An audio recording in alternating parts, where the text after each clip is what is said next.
Carlo Balando from BSTM3V. Today we talk about social class diversity in the workplace. And please keep watching and enjoy.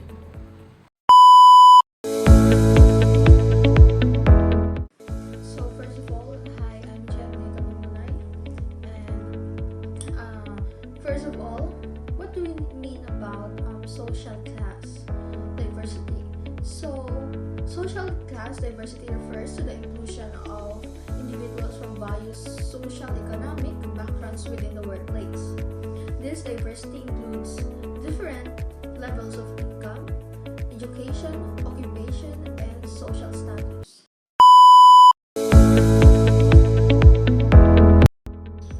Good day everyone, my name is Leonard J.B. Barroso and now let's talk about social class diversity. So, why is social class diversity is important? Well, it's bring a variety of perspectives and experiences to the table which can enhance creativity and experience to the table, which can enhance creativity and problem solving employees from different backgrounds and offer unique insight that lead innovative solutions and better decisions making.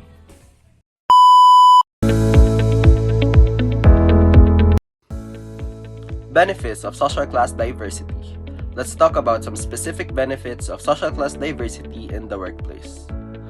Enhance creativity and innovation.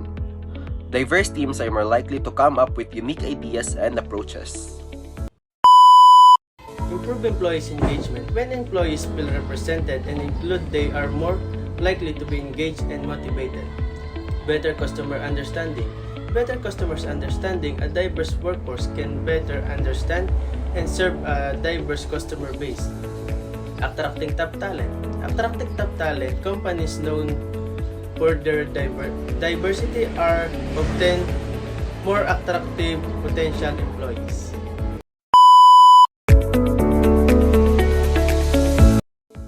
Hello everyone, my name is Rachel Ann Baclayo, and today let me discuss to you the challenges and solution of social class diversity. Of course, there is a challenges to achieving a social class diversity. These include unconscious biases, a lack of awareness, and a resistance to change. But there is also solutions. Number one is training and education. In training and education, they offering a diversity training programs that can help employees to recognize and to overcome biases. So now we're going to talk about the inclusive policies. It's implementing policies that promote equal opportunities for all employees regardless of their background. And mentorship programs pairing employees from different backgrounds with mentors to support the growth and development. So before we end this video, may papakita kami sa inyo mga video about sa social class. So please keep watching and I hope you like it.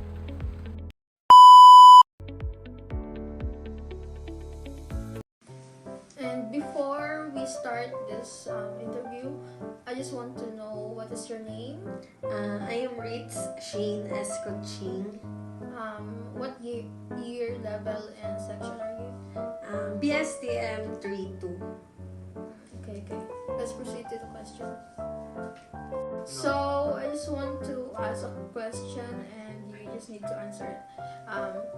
The question is, what is your current social class, and if you have a chance to choose your own social class, what is it and why? As of now, I can say that yung social class ko and ng family ko is in the middle class. Since hindi kami gano'n nahihirapan, pero hindi kami gano'n nahihirapan sa pagbigay ng mga needs namin. Pero hindi rin kami gano'n kayaman para mag-sustain ng wants namin. So, masasabi ko nasa middle class kami.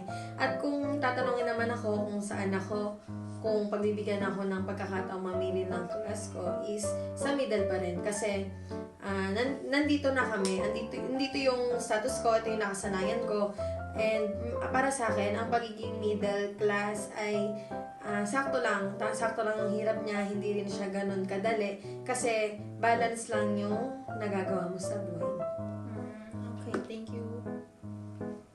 Hey everyone, my name is Leonard J. Barroso and kasama natin ngayon si Christian Casas. at ngayon tatalakayin natin ay about sa social class. So, Mr. Christian, pwede ko bang malaman ang inyong monthly income? So, bali po, yung kinikita ko ng kuya ko is, kada buwan is 30,000 per month. Per month. Okay. So ngayon, aalamin natin kung saang class sila nakakabilang. Sa poor, kapag ikaw ay poor, ang iyong kinikita buwan-buwan ay umaabot lamang ng 10,000 pababa. At kapag naman nasa low income but not poor, ito ay 10,000 hanggang 21,000. Kapag naman ikaw ay nasa lower middle, ang kinikita nyo buwan-buwan ay nasa 21 to 43,000. Kapag naman ikaw ay nasa middle class, nasa 43 to 76,000. Kapag nasa upper middle income, ikaw ay nasa 76 to 131,000. At kapag naman nasa rich, ito ay umaabot ng 219 and above monthly income. So, sa sinabi mo kanina, ikaw ay nasa monthly. Ano nga ulit yun, Mr. Christian? Kada monthly po, kinikita ng kuya is yung 30,000 per month. So, 30,000 per month. So, kayo ay nasa lower middle class dahil ito ay pumapasok sa 21 to 43,000. So, ngayon, Mr. Christian, kapag binigyan ka ng pagkakataon na mamili, anong class ang iyong pipiliin? Ikaw ba ay nasa lower, nasa middle, or nasa upper class? At bakit? Bakit yun ang napili mo? Sige.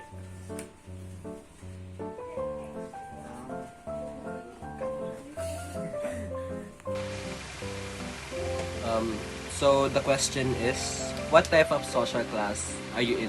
Like right now, ngayon? I'm in lower class. Lower class. Kasi student ka pa lang naman, no? Student. Anong grade mo ulit? 7. Grade 7. Incoming grade 7, right? Yes. Okay. And if you have a chance, what type of social class do you want to experience? Or like, anong want mong makuha? Like, ma-achieve? Upper class. Upper class. Why upper class? Because I think that you should help people more with the money than like spending it on like useless things. Like, Because like a lot of people need the money.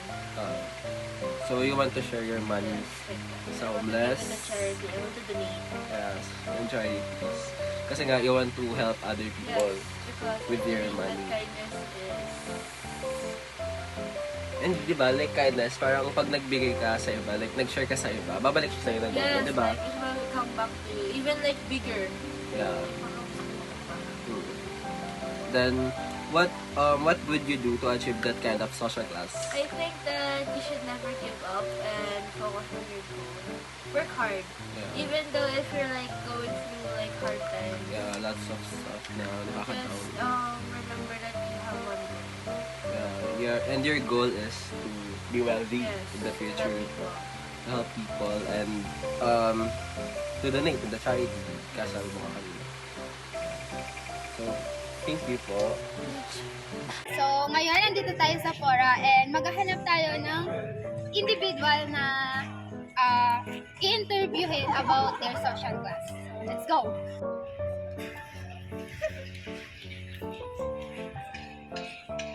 Ikaw, three. Ikaw, Mike. What type of social class are you? Para sa akin po, lower middle class. Bakit? Sa tingin ko po, nasa lower middle class ako. Gawa nung, hindi naman po kami yung ganung kayaman, hindi rin po kami yung mahirap. Sakto lang po, parang napaprovide po ng pamilya ko po yung lahat po ng pangangailangan namin sa school po, sa bahay. Tapos po, katulad po ngayon, ako po ay working student na napag-aaral ko na po yung sarili ko. So, ikaw, Mai, what type of social class are you? Para sa akin po, lower middle class din po ako. Kasi po, tulad po na yung family first, nagpo-provide din po sa akin sa pang-araw-araw. Yun nga po, na parang sakto lang din po yung pamumuhay namin na hindi po mahirap and hindi din po mayaman din makakapasok din naman po sa school at another question. Kung bibigyan ka ng pagkakataon, anong type ng social class ang gusto mo ma-experience? And bakit? Ano po yung class? Why? Para po din na po ako magtatrabaho, makukuha ko na po yung lahat ng Ikaw naman, what type of social class do you want to experience? Gusto ko pong ma-experience yung upper middle class kasi po as an independent woman, gusto ko pong matry kung paano po nag-work yung isang business and more on mag-business po talaga akong tao and yun po, gusto kong maranasan kaya gusto ko rin gamitin na yan upper middle class is wala kang iniintindi na mahirap, gano'n. Just, thank you. So guys, bago pala matapos ang lahat, may gusto lang ulit akong idagdag about social class diversity in the workplace. Social class diversity in the workplace is not just moral imperative, but it also makes good business sense by fostering an exclusive environment where everyone can showcase their skill and unlock their full potential and drive long-term success. So, dito nagtatapos ang ating video guys. Thanks for watching. If you found this video helpful, don't forget to like, share, and subscribe for more content. And see you next time. Oh! Wait lang. Hindi ko pala tapos. And remember, diversity is our strength. Let's work together to create more inclusive workplace for everyone. Bye now!